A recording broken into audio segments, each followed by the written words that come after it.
Hello friends, good morning. രാവിലെ നേരം വെളുത്ത് എണീറ്റു കേട്ടോ. എണീറ്റേ ഉള്ളൂ, കണക്ക് തുറന്ന് വരണേ ഉള്ളൂ. നമ്മുടെ ഡേ ഇൻ മൈ ലൈഫിൻ്റെ വീഡിയോ ആണ്. അപ്പോൾ വിചാരിച്ചു രാവിലെ എണീക്കുമ്പോൾ തൊട്ട് നല്ല വീഡിയോ ഷൂട്ട് ചെയ്യാമെന്ന്. അപ്പോൾ അപ്പം അങ്ങനെ എണീറ്റു. ഇനിയിപ്പം സാധാരണ ഞാൻ എണീറ്റ ഉടനെ തന്നെ 2 മിനിറ്റ് പ്രാർത്ഥിച്ചിട്ടേ കണ്ണ് തുറക്കാറുള്ളൂ. അങ്ങനെ കണ്ണ് തുറന്നു. അപ്പോൾ എടുക്കുവാണ് കേട്ടോ. എല്ലാവരും ഉറങ്ങുവാണ്, മോള് പറഞ്ഞ് ഉറങ്ങുവാണ്.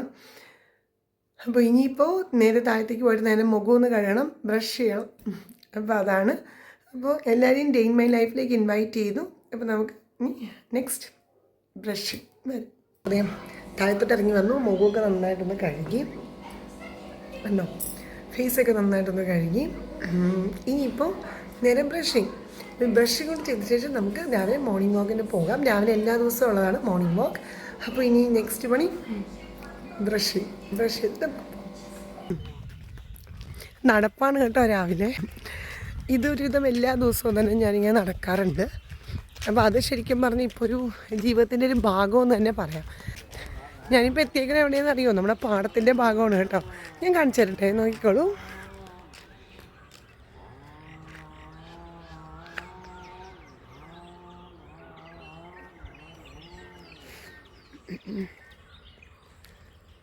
ഈ വഴിയൊക്കെ എല്ലാവർക്കും ഓർമ്മയുണ്ടാവുമല്ലോ അല്ലേ? കൃഷിയൊക്കെ കഴിഞ്ഞു കേട്ടോ. പാടമൊക്കെ തരിശ് ഭൂമിയായി. ഇതാണ് ഡെയിലിയുള്ള നടപ്പ്. പിന്നെ എന്തൊക്കെയുണ്ട് വേറെ വിശേഷങ്ങൾ? ഇതിപ്പോൾ ഇന്ന് ഇത്തിരി വൈകിപ്പോയി ശരിക്കും പറഞ്ഞത്. ഞായറാഴ്ച ആയതുകൊണ്ട് എണീറ്റപ്പോൾ ഇത്തിരി ലേറ്റായി. പിന്നെ ഇത് കഴിഞ്ഞിട്ട് വീട്ടിൽ ചെന്നിട്ട് 10 മിനിറ്റ് പേപ്പർ വായിക്കും കേട്ടോ. പേപ്പർ വായിച്ചില്ലെങ്കിലേ ഞാൻ പലപ്പോഴും ശ്രദ്ധിച്ചിട്ടുള്ള കാര്യം, ഇപ്പം നേരെ ചെന്ന ഉടനെ തന്നെ കാപ്പി ഉണ്ടാക്കിയാൽ ചായ ഉണ്ടാക്കിയായിരുന്നു. പിന്നെ അന്നത്തെ ദിവസം പേപ്പർ വായനയും ഉണ്ടാവില്ല. എന്താണ് നടക്കണതെന്ന് കൂടി ഞാൻ അറിയാണ്ടായി പോവും. അപ്പോൾ അതുകൊണ്ട് ചെന്നിട്ടൊരു 10 മിനിറ്റ് പേപ്പർ വായിക്കും. അത് കഴിഞ്ഞാൽ നേരെ ചായ ഉണ്ടാക്കണം. അപ്പോഴേനും ഹസ്ബൻഡൊക്കെ പല്ലൊക്കെ തെച്ച് വരത്തുള്ളൂ. അപ്പോൾ ഇതൊക്കെയാണ് എൻ്റെ രാവിലത്തെ മോർണിംഗ് വാക്കിൻ്റെ വിശേഷങ്ങളുടെ. നോക്കൂ, ഇത്ര മനോഹരമായ സ്ഥലത്തൂടെ ഒരു മോർണിംഗ് വാക്ക് എന്ന് പറഞ്ഞാൽ തന്നെ നല്ല രസമായി. നമുക്ക് മനസ്സിനും ശരീരത്തിനും എത്ര സന്തോഷമായിരിക്കും അല്ലേ? അപ്പോൾ ദേ വീട്ടിൽ വന്നു, കുറച്ച് നേരം പേപ്പറൊക്കെ വായിച്ചു. പേപ്പറൊക്കെ ഈ സമയത്ത് വായിച്ചില്ലെങ്കിലുണ്ടല്ലോ പിന്നെ വായന നടക്കത്തില്ല കേട്ടോ. അപ്പോൾ അതുകൊണ്ട് പേപ്പറൊക്കെ വായിച്ചു കേട്ടോ. അപ്പോൾ ഇനി അടുത്ത എന്താണെന്ന് അറിയോ? ഉള്ള ചൂട് കാപ്പി ഉണ്ടാക്കി കുടിക്കുക. കാപ്പി ഉണ്ടാക്കാനായിട്ട് നേരെ അടുക്കളയിലേക്ക് കയറി. ഞാൻ ചെറിയൊരു ഗ്ലാസ്സിന് മാത്രമേ കാപ്പി കുടിക്കാറുള്ളൂ. അത് ഇടയ്ക്ക് മാത്രമേ കുടിക്കാറുള്ളൂ കേട്ടോ. എപ്പോഴും ഞാൻ കുടിക്കാറില്ല കാപ്പി, ഇടയ്ക്ക് ദിവസമല്ലേ. എന്നാലും ഞായറാഴ്ച എന്താണെങ്കിൽ കാപ്പി കുടിക്കും കേട്ടോ. ഞാൻ ഈ ചെറിയ സ്റ്റീൽ ഗ്ലാസ്സിലാട്ടോ എപ്പോഴും കാപ്പി കുടിക്കുന്നത്. എനിക്ക് ഭയങ്കര ഇഷ്ടമായി. കാപ്പി അങ്ങനെ തിളച്ചു എന്നിട്ട് കുറച്ച് സ്ട്രോങ് കോഫിയാണ് കേട്ടോ, അതാണ് എനിക്കിഷ്ടം. കുറച്ച് കടുപ്പമുള്ള കാപ്പി, നല്ല മധുരമൊക്കെ ഇട്ട്. അപ്പോൾ അങ്ങനെ കാപ്പി റെഡിയായി. അപ്പം നമുക്ക് ചൂട് കാപ്പി ഊതി അങ്ങോട്ട് കുടിക്കാം. അപ്പോൾ കാപ്പിയും കൊണ്ട് നേരെ നമ്മൾ ഹോളിലേക്ക് പോകുകയാണ്. അവിടെ ചെന്ന് കാപ്പി കുടിച്ചിട്ട് ബാക്കി. എനിക്കുണ്ടല്ലോ ഈ കാപ്പി ഉണ്ടാക്കുമ്പോൾ പാല് വളരെ കുറച്ച് ചേർക്കണം കേട്ടോ ഇഷ്ടം. നിങ്ങൾക്കൊക്കെ എങ്ങനെയാണ്? അപ്പോൾ ഈ ചൂട് കോഫിയൊക്കെ കുടിച്ച് ഇങ്ങനെ ഇരിക്കുകയാണ് കേട്ടോ. ഞായറാഴ്ച ആയതുകൊണ്ട് കുറച്ച് സമയമൊക്കെ ഉണ്ടല്ലോ. അപ്പോൾ ഇത്തിരി സമാധാനത്തിന് സാവകാശം ചെയ്താൽ മതിയല്ലോ. അപ്പോൾ ഞാനൊരു എൻ്റെ ഒരു വീഡിയോയിൽ തന്നെ ഒരു ബ്യൂട്ടി ക്രീം കാണിച്ചിട്ടില്ലേ? ഞാൻ തന്നെ വീട്ടിലുണ്ടാക്കുന്ന ബ്യൂട്ടി ക്രീം അത് തേക്കുകയാണ്. അത് എല്ലാ ദിവസവും തേക്കാറുണ്ട് കേട്ടോ. രാവിലെ ഒരു 15 മിനിറ്റ് അതിന് വേണ്ടി സ്പെൻഡ് ചെയ്യാറുണ്ട് കേട്ടോ. അപ്പോൾ അതങ്ങോട്ട് കഴിഞ്ഞു. മുഖമൊക്കെ കഴിഞ്ഞു ഇനി നേരെ പുട്ടുണ്ടാക്കാനായിട്ട് പോന്നേക്കൊണ്ട് അടുക്കളയ്ക്കകത്തേക്ക്. ഞാൻ പറഞ്ഞു ഇന്ന് ഗോതമ്പൂട്ടും ചെറുപയർ കറിയാണ് കേട്ടോ.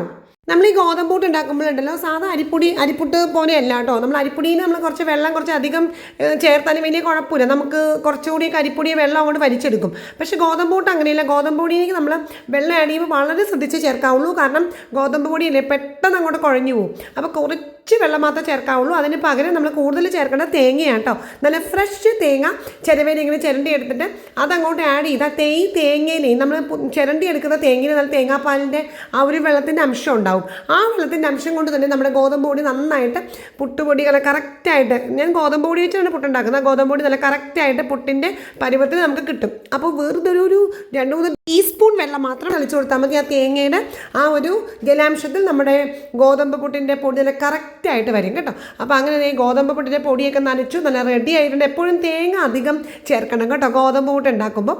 അതിനാണ് കൂടുതൽ ടേസ്റ്റ് കേട്ടോ. മറ്റേ അരിപ്പുട്ടിനെയും കാട്ടും ഗോതമ്പ് പുട്ടിൻ്റെ ടേസ്റ്റ് കൂടുതലുണ്ടാവണമെങ്കിൽ നല്ല ഫ്രഷ് തേങ്ങ ചിരണ്ടി എടുത്ത് ചേർക്കണം കേട്ടോ. അപ്പോൾ നമ്മുടെ പുട്ട് നമുക്ക് നേരെ ഇപ്പോഴത്തെ കുക്കറിലേക്ക് വെക്കാം. കുക്കറിൻ്റെ മുകളിൽ മറ്റേ പുട്ടുകുറ്റിയുണ്ട്. പുട്ടുകുറ്റിയല്ല, കുക്കറിൻ്റെ മുകളിൽ വെക്കാൻ പറ്റുന്നൊരു പുട്ടിൻ്റെ കണിയുണ്ടല്ലോ, അതിലാണ് ഞാൻ ചേർക്കുന്നത്. അപ്പോൾ തേങ്ങയൊക്കെ ഇട്ടു, നമ്മുടെ പുട്ടുതേയും നമ്മുടെ കുക്കറിൻ്റെ മുകളിലേക്ക് വെച്ചു. ഇനി ഉച്ചത്തേക്ക് ഇന്ന് ഞണ്ടാണ് കേട്ടോ, ഞണ്ട് റോസ്റ്റും നമ്മുടെ അയില വറുത്തതുമാണ്.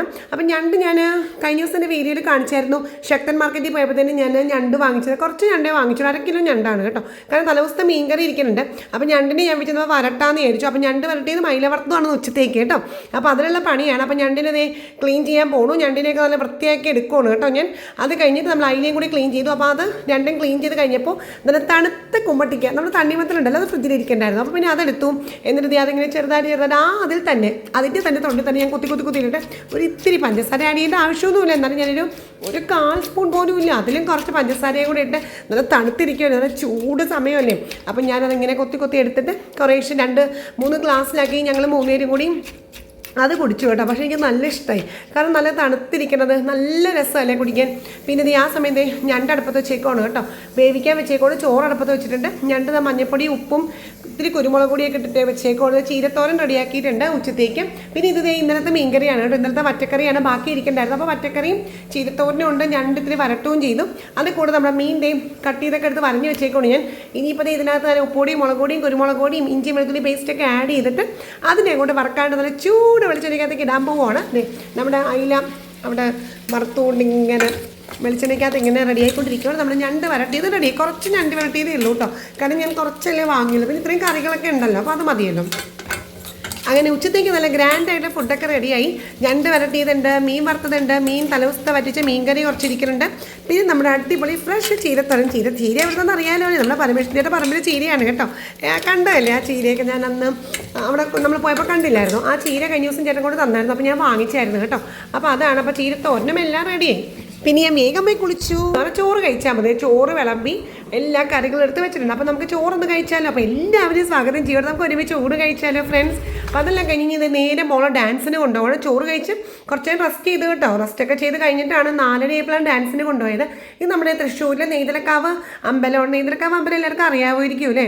ഇത് നമ്മുടെ പൂങ്കുന്നത്തിൻ്റെ ഏകദേശം എത്തണ്ട പൂങ്കുന്നം ആ ഭാഗത്ത് MLA റോഡെന്ന് പറയും, അവിടെയാണ് നെയ്തലക്കാവ് അമ്പലം. ഇതിൻ്റെ അടുത്താണ് കേട്ടോ മോള് ഡാൻസ് പഠിക്കുന്നത്. അപ്പോൾ ഈ ഡാൻസിന് കൊണ്ടുപോകുവാണ്. അപ്പോൾ നമ്മളിത് ഈ വണ്ടിയൊക്കെ അവിടെ പാർക്ക് ചെയ്തിട്ട് നേരെ ഡാൻസ് ക്ലാസ്സിലേക്ക് പോകുന്നു. സാധാരണ ഞാൻ മോൾ ഡാൻസ് ചെയ്യുന്ന സമയത്ത് ഞാൻ അവിടെ വെയിറ്റ് ചെയ്യാറുള്ള പതിവ്. ഡാൻസ് കഴിഞ്ഞിട്ട് മോളെയും കൊണ്ട് തിരിച്ച് വീട്ടിലേക്ക് വരുവാണ് പതിവ് കേട്ടോ.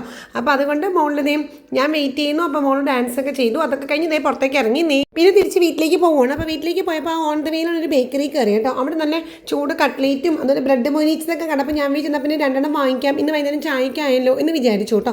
അപ്പോൾ 2 കട്ട്ലേറ്റും ബ്രെഡ് മൊനീച്ചതൊക്കെ വാങ്ങിച്ച് നേരെ വീട്ടിലേക്ക് പോന്നു. എന്നിട്ട് ചായ ഉണ്ടാക്കി, ചൂട് കാപ്പിയും ചായയൊക്കെ ഉണ്ടാക്കി അതും കൂടി കഴിച്ചു കേട്ടോ. ഒരു സമയത്ത് ഇങ്ങനെ ചൂട് കട്ട്ലേറ്റും കാപ്പിയൊക്കെ കുടിക്കാൻ തോന്നില്ലേ വൈകുന്നേരം. അപ്പോൾ അത് ഞാൻ കഴിച്ചു കേട്ടോ. ശരിക്കും പറഞ്ഞാൽ ഇപ്പം മണി 6:30 ഇതൊക്കെ കഴിച്ചപ്പോൾ ശരിക്കും പറഞ്ഞാൽ വയറ് നിറഞ്ഞു. ഇനിയിപ്പോൾ ഡിന്നറിൻ്റെ ആവശ്യമില്ല ശരിക്കും. ഞാനും രാത്രി കുറച്ച് കപ്പ ഇരിക്കലുണ്ടായിരുന്നു കേട്ടോ ഇവിടെ. അപ്പോൾ വിചാരിച്ചിരുന്ന കപ്പ പുഴുങ്ങിയതും ഇന്നലത്തെ ആ വറ്റിച്ച മീൻകറിയും കൂടി ആയാലോ എന്ന് വിചാരിച്ചു. ഞാൻ ഉച്ചയ്ക്ക് കാണിച്ചില്ലേ വറ്റിച്ച മീൻകറിയാണ്, അതിൻ്റെ ബാക്കി കുറച്ച് ഇരിക്കുന്നുണ്ട്. അപ്പോൾ പിന്നെ കപ്പയും മീൻകറി ആക്കാമെന്ന് വിചാരിച്ചു. അപ്പോൾ കപ്പ ജസ്റ്റ് ഇങ്ങനെ നല്ലതായിട്ട് മഞ്ഞപ്പൊടി ഉപ്പിട്ടൊന്ന് പുഴുങ്ങിയെടുത്തു. അപ്പോൾ അതും മീൻകറി ആയിരുന്നു. അപ്പോൾ വലിയ വിശപ്പൊന്നും ഇല്ല കേട്ടോ, കാരണം ഞാനൊരു കട്ട്ലേറ്റും കഴിച്ചു. അപ്പോൾ ഹസ്ബൻഡിൻ്റെ ബ്രെഡ് പൊടിച്ചാൽ വലിയ വിശപ്പില്ല. എന്നാലും രാത്രിയൊക്കെ ഒരു ഡിന്നർ അത്താഴപ്പട്ടിണി പാടില്ലല്ലോ. അപ്പോൾ അതുകൊണ്ട് ഞാൻ വേഗം കപ്പ പുഴുങ്ങി. അപ്പോൾ കപ്പ പുഴുങ്ങിയത് മീൻകറിയും കൂടിയായിരുന്നു രാത്രി കഴിച്ചത്. എല്ലാവരും ഓരോ കഷ്ണം കഴിച്ചല്ലോ കേട്ടോ. അപ്പോൾ അതൊക്കെ കഴിഞ്ഞു. കുറച്ച് നേരം കഴിഞ്ഞു. അതെ മുഖമൊക്കെ ഒന്ന് കഴുകി ഒന്ന് ബ്രഷ് ചെയ്യാമെന്ന് വിചാരിച്ചു. നമ്മൾ ഇനിയിപ്പോൾ കുറച്ച് നേരം TV ഒക്കെ കണ്ടിരുന്നു കേട്ടോ. കപ്പയൊക്കെ കഴിച്ചിട്ട് TV ഒക്കെ കണ്ടിരുന്ന ശേഷം ഒന്ന് ഫ്രഷ് ആയി മുഖമൊക്കെ കഴുകി പല്ലൊക്കെ ഒന്ന് തേച്ചു. അത് കഴിഞ്ഞിട്ട് ഇങ്ങനെ ബ്യൂട്ടി ടിപ്പ് മറക്കരുത് കേട്ടോ. നമ്മുടെ നൈറ്റ് ക്രീം ഞാൻ പറഞ്ഞു തന്നിട്ടില്ലേ, നമ്മുടെ അലോവേറ ജെല്ലും നമ്മുടെ ബദാം ഓയിലും അതുപോലെ തന്നെ വൈറ്റമിൻ E ഓയിലൊക്കെ ഒരു ചെറിയ രീതിയിൽ നമ്മുടെ കയ്യിലേക്ക് എടുത്തിട്ട് നന്നായിട്ടൊന്ന് കയ്യിൽ തന്നെ ഒന്ന് മിക്സ് ചെയ്താൽ മതി. പാത്രം എടുക്കേണ്ട ആവശ്യമൊന്നുമില്ല കേട്ടോ. അങ്ങനെ ഒന്ന് ചെയ്തിട്ട് മുഖത്ത് നന്നായിട്ടൊന്ന് അപ്ലൈ ചെയ്യാം. അതും കൂടി ചെയ്ത് കഴിഞ്ഞ് സുഖമായിട്ട് കിടന്നുറങ്ങാം. അപ്പോൾ അത് തേച്ചു എൻ്റെ മുഖത്ത്. കാരണം ഞാൻ തന്നെ ഒരു കൈ പിടിച്ചിട്ടാണ് തേച്ചത്. എല്ലാവരും കിടക്കാൻ പോവുകയാണ്. അപ്പോൾ അതുകൊണ്ട് വീഡിയോ എടുക്കാൻ ഞാൻ തന്നെയാണ് ചെയ്തത് കേട്ടോ. അപ്പം അതൊക്കെ നമ്മുടെ മുഖത്ത് തേച്ചു. ഇനിയിപ്പോൾ എന്താ നേരെ പോയി കിടന്നുറങ്ങുക. അപ്പോൾ ഇതാണ് എൻ്റെ ഒരു ഞായറാഴ്ചത്തെ ഡേ ഇൻ മൈ ലൈഫ്. എങ്ങനെ ഉണ്ടായിരുന്നു ഫ്രണ്ട്സ്? ഇഷ്ടപ്പെട്ടോ? Bye bye.